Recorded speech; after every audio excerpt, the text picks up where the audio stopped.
Oi, gente, Roberto Rilo Bíscaro aqui, exatamente na metade da década de 80, portanto 1985, uma canção tomou de assalto as rádios e TVs brasileiras, cantada pela TT Espíndola, que tem um vocal agudo, né? Ela tem um registro bastante agudo e bastante atípico, não usual para as vozes radiofônicas da época. Eu me lembro, inclusive, que o sucesso de Escrito nas Estrelas gerou até matéria na imprensa falando da TT Espíndola e da britânica Kate Bush, que também tem um registro vocal bastante alto, bastante agudo, né?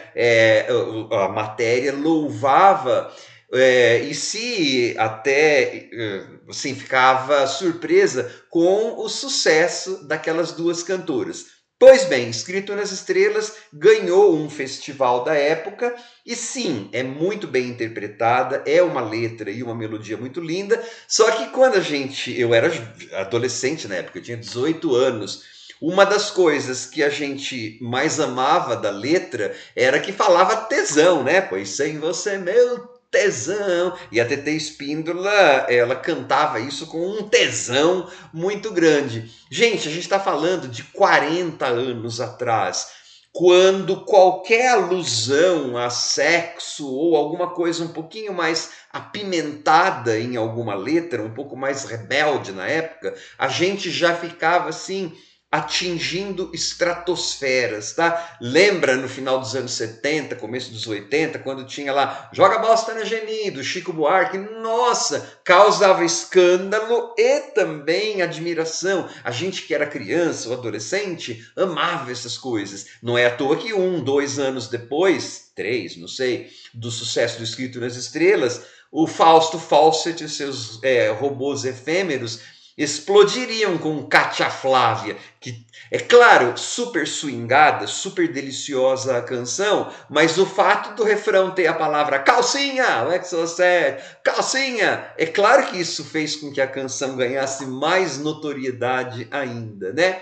Hoje em dia, para as gerações mais novas, até é difícil compreender isso, talvez, né, por conta de, sei lá, da explicitude das letras. Pois bem, um dos autores de Escrito nas Estrelas é o Carlos Renaud, que em dezembro de 2025 foi o homenageado, né? Foi tema de um álbum muito bonito que saiu pela gravadora Biscoito Fino, que sempre lança biscoitos finos, né? Trata-se do Muita Lindeza, letras de amor de Carlos Renaud e músicas de parceiros. Porque então, assim, o Carlos Renaud, ele é letrista por excelência. Então a voz dele não vai aparecer neste álbum. São outros cantores que vão cantar as suas letras de amor. Vamos falar um pouco mais sobre esse álbum depois que eu convidá-los a se inscreverem no canal Robertando, curtir os vídeos, compartilhá-los, agradeço bastante. O Carlos Renaud tem um monte de canções, um monte de gente já gravou o Carlos Renaud, né? Então, mais do que merecido esse álbum aqui da Biscoito Fino, mais do que merecido esse projeto. Pois bem, letras de amor, é que assim, de uns tempos para cá, as letras do Carlos Renaud têm sido mais militantes por causas políticas, temas de natureza, coisa ecológica. Aqui no álbum, o teor das letras, né, destas parcerias, letras de amor de Carlos Renaud e músicas de parceiros, tá? Ele vai ter parceria até com o João Bosco aqui, por exemplo. O João Bosco não está cantando nesse álbum, mas tem parceria entre o Carlos Renaud e o João Bosco. Você vai pegar uma vertente mais pop, mais de amor. Mas isso não significa que militância não esteja também presente. E isso é ótimo, né? Tem uma aqui, Sua Vida Preta Importa, né? Que é uma canção de amor, mas a gente não pode esquecer daquele movimento lá, Black Lives Matter, as vidas negras, vidas pretas importam. Então, as vidas a vida dessa preta importa aqui da canção, não só por questões de amor romântico, mas, né, mas também por conta da etnia, da etnicidade dela. Então, são faixas, né, em que você tem essas letras do Renaud, sempre muito bonitas, tal. O aspecto do álbum, né, a sonoridade é aquela MPB popificada que a gente tanto gosta e que é tão bem estruturada no Brasil. E em termos de cantores, né, parceiros, cantantes, você tem o uruguaio Jorge Drexler, tem uma canção que é muito legal. Tem muita coisa de pai e filho nesse álbum, né? Porque tem o Samuel Rosa, lá do Skank, que canta com o filho dele, mas tem um dueto, vamos dizer assim, entre o Moraes Moreira e o Davi Moreira. O Moraes Moreira já é falecido, né? Ele faleceu lá dos Novos Baianos, tudo, e da carreira solo tão frutífera que o Moraes teve.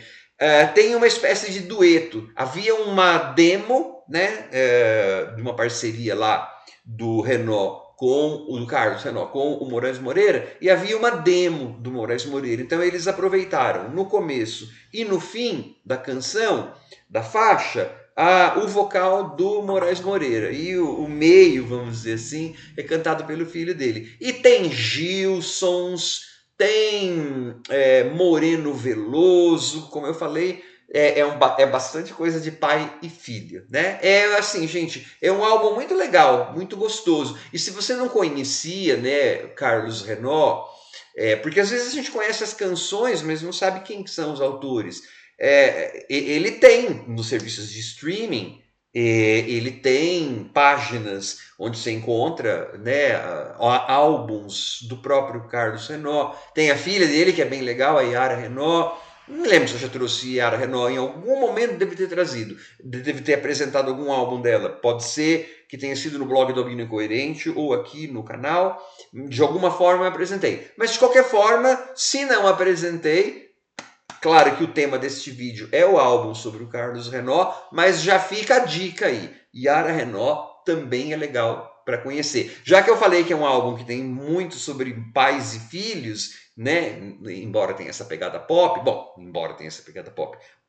pais e filhos e ser pop não são coisas excludentes, né?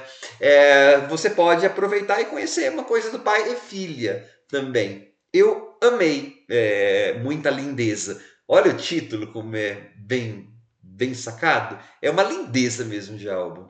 Tchau.